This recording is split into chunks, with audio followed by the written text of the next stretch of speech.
Today, I'm going to talk about the 5 basic sentence patterns we have in English.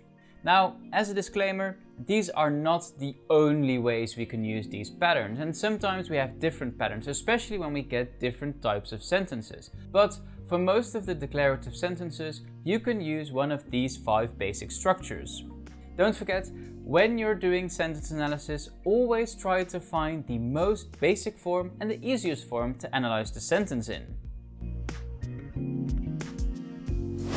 But before we can talk about the 5 sentence patterns, we need to talk about transitive verbs. Now, whether a verb is transitive or not depends on the fact whether it takes an object, yes or no. Transitive verbs take objects, intransitive verbs don't take objects. If it takes one object, it's monotransitive, 2 objects, it's ditransitive, and if it takes an object and an object complement, it's called a complex transitive verb.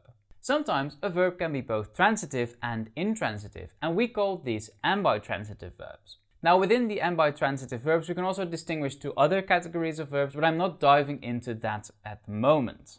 So after we've looked at all these transitive varieties of verbs, we can now look at these 5 structures. Now, as you might have imagined, we're categorizing these verbs based on the fact whether they're transitive or not, and the number of objects they take.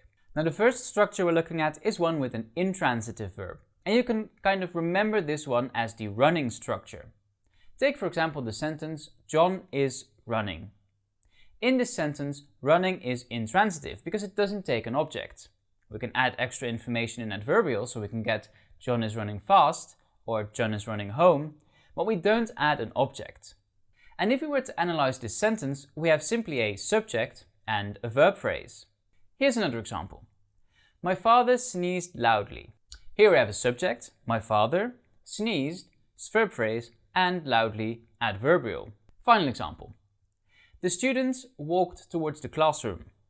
Here we have students, subject, walked, verb phrase, and towards the classroom, adverbial. Again, we don't have an object. The second structure is a structure we use with copula verbs, and we can remember this one as the being structure. We create this structure with a subject, a copula verb, and a subject complement, where the subject complement says something about the subject. Take for example the sentence, I am ill. We have our subject, I, we have our verb phrase, am, and we have our subject complement, ill. And subject complements always say something about the subject, in this case I. Another example. The food tastes bad. We have a subject, the food, verb phrase, tastes, and bad, subject complement. Bad says something about the food. The next structure is one where we use a transitive verb, and we call this the doing or seeing structure. This one is transitive and monotransitive because we only have one object. The basic structure is subject, verb, and direct object. Have a look at the following example. The boy kicked the ball. We need 2 participants in these structures, and in this case we have one. We have the boy, subject, verb phrase, kicked, and the ball, second participant. Another example. The teacher is explaining this difficult problem. Here we have a subject, the teacher, is explaining, verb phrase, this difficult problem, direct object. So after talking about structures with monotransitive and intransitive verbs, we now need to look at ditransitive verbs. This is a structure that we use with both a direct object and an indirect object. And we can remember this as the giving structure. So we get something like, the player gave his teammate the ball. Here we have the player, subject, gave, verb phrase, his teammate, indirect object, the ball, direct object. So the basic structure here is subject plus verb phrase plus indirect object plus direct object. Another example. She made me an apple pie for my birthday.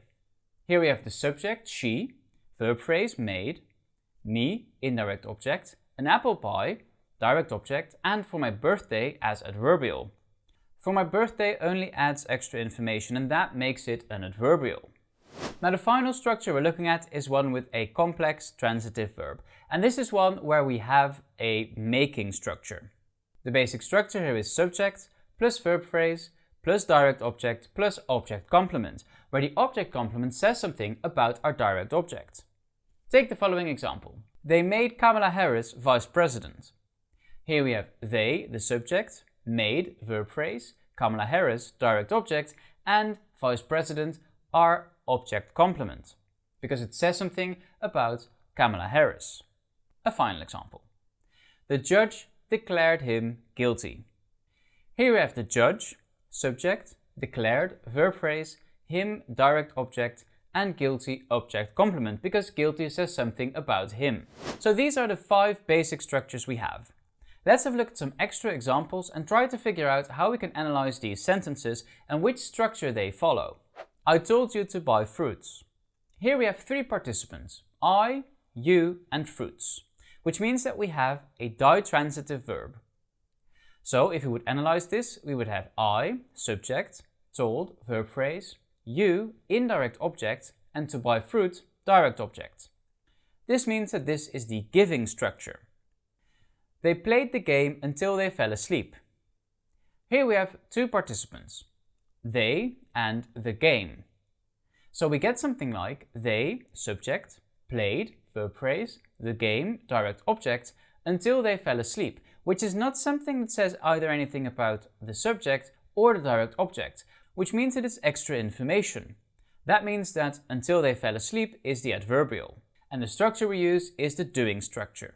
We bought the tree wrapped in a net from a farmer. Now this one's difficult because we have the commas. But if you would analyze the sentence parts based on their function, the commas don't really add anything and only make it look difficult. We have a subject, we, bought, verb phrase, the tree wrapped in a net, direct object, from a farmer, object complement. From a farmer says something about the tree. That makes it an object complement.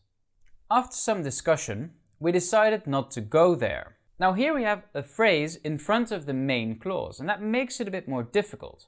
But let's start with the basics. We have a subject, we, a verb phrase, decided, and a direct object, not to go there. So we decided something. And now we have the first part, after some discussion.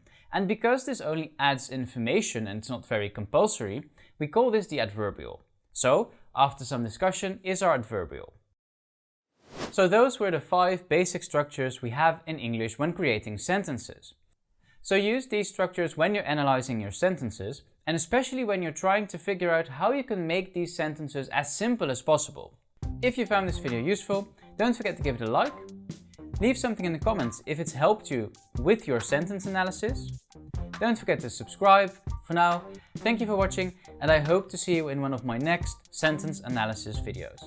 What do you think we would do with something like the boy who lived comes to die? Or is it the boy who lived come to die? Very complex sentence, and I think that one should be analyzed.